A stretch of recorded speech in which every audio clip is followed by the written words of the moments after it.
ridiculous. That's what you get for naming a book The Sudden Stop. It was probably good I hadn't had the chance to tell Maine where I was going. I'd have to lose the cops and find my own way to the mine.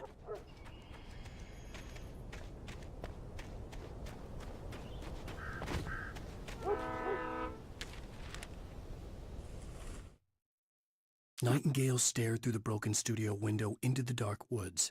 He turned around, started to walk out, but Maine grabbed his arm. "Young man, you almost shot me. You don't shoot off rounds at people like that. What's the matter with you?" Nightingale shook his arm free, marched out. His cheeks burned with rage and humiliation.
There was no sensible reason for the power company work lights to be here.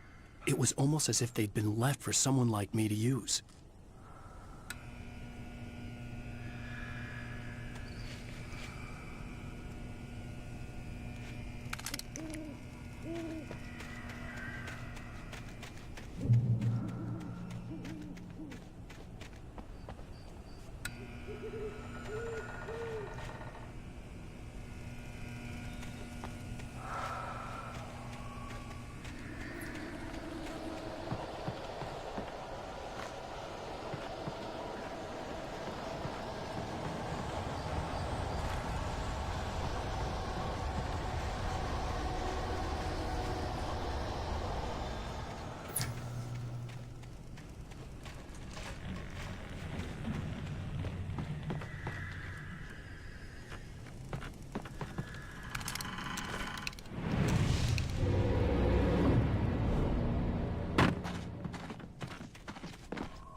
Sarah trusted her gut, and her gut said Agent Nightingale was an asshole.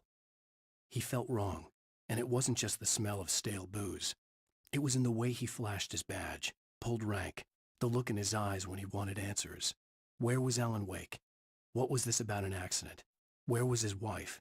And most importantly, why did she let Wake go? He wouldn't answer her questions. Federal business was all he'd say.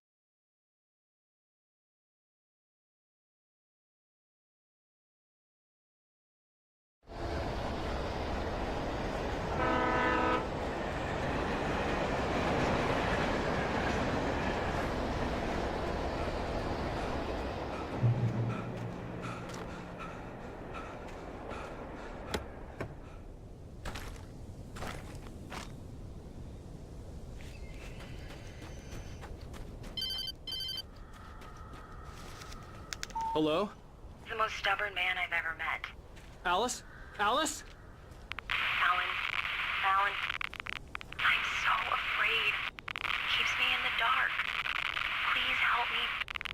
I look at you, Alan, and it's not you. Something else. Looking out from behind your eyes. Alice, I'm here. I'm so alone here. It's all gonna go to hell. You need to be careful. Cooperate. The connection had been terrible, but that wasn't the only thing that hadn't been right with the call. She sounded wrong somehow, but she had called me. The pipe wrenched itself loose from the bridge's steel framework. Wrapped in darkness, it floated in midair, twitching. For a moment, I didn't understand what I was looking at. The heavy object lurched at me with impossible force. I threw myself out of the way, but just barely.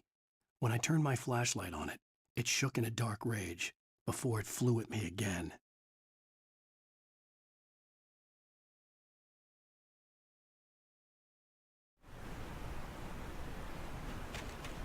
I could see a railway bridge up ahead and a warehouse of some sort on the opposite shore. I hoped I could find a car from there.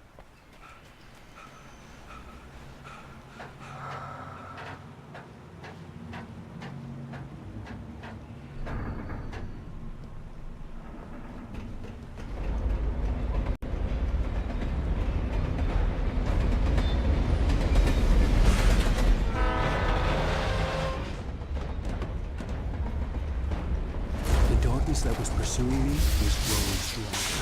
It was taking over everything else around me. What the hell?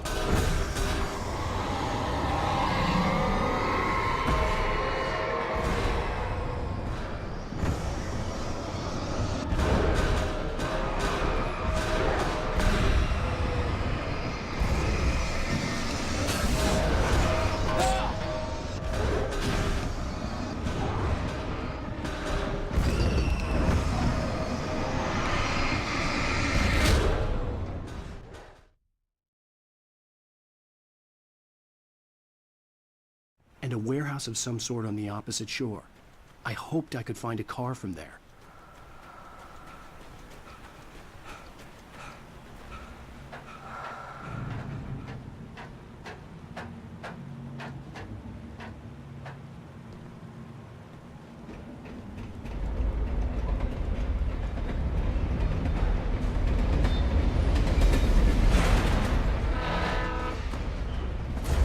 That was pursuing me was growing stronger, and it was...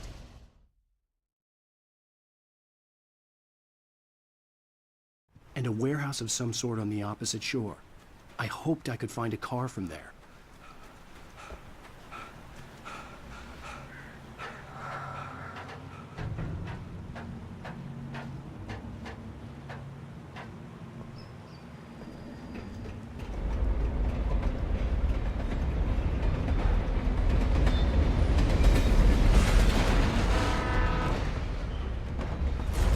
That was pursuing me was growing stronger, and it was taking over everything in its path.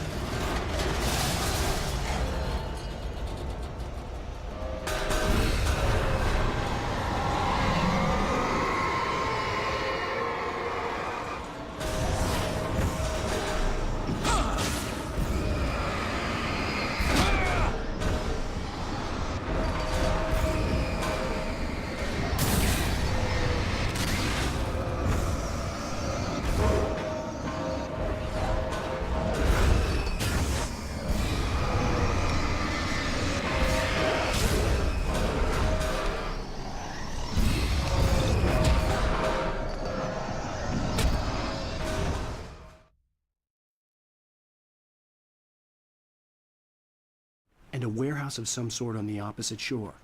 I hoped I could find a car from there.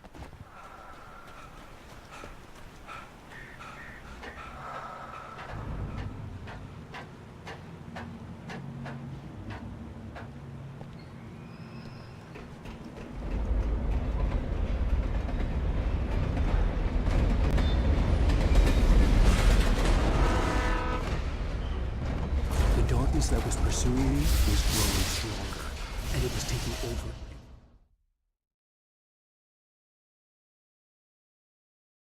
And a warehouse of some sort on the opposite shore.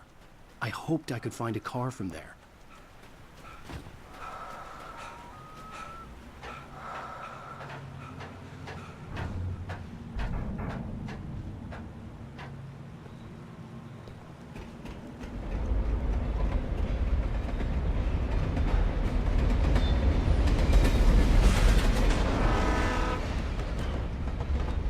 The darkness that was pursuing me was growing stronger, and it was taking over everything in its path.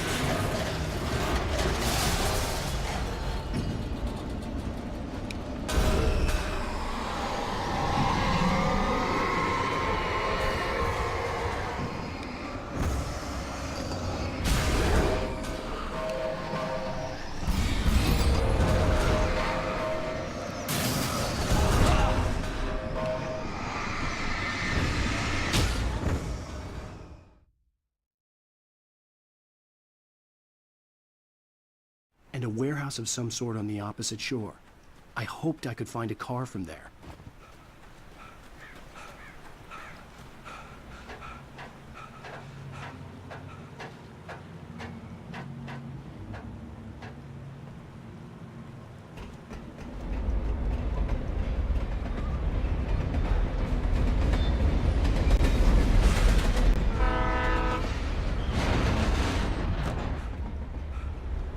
The darkness that was pursuing me was growing stronger, and it was taking over everything in its path.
I slammed the door shut right in his smug face. He pleaded for me to open the door. True to form, the asshole actually thought I would obey. I had no sympathy left, no guilt either, not for him. I took a moment to savor the scream.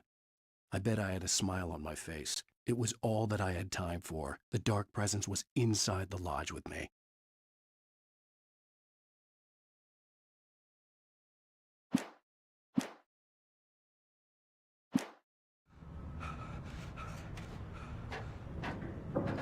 As a teenager, just starting to get interested in writing, Stephen King had been a source of inspiration to me. I thought about all the inanimate objects that had come to life in his books. No one is safe in a good horror story, certainly not the protagonist. That's what makes them fun. This was anything but. The darkness could possess anything, and it was getting closer.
take the facts of our existence for granted, unaware that they are merely a thin veneer of desperate self-delusion covering a vast cosmos of madness and horror. All too often, the stars are right. In Night Springs. Tonight's episode, A Family Occasion. Journalist Alvin Derleth's trip to...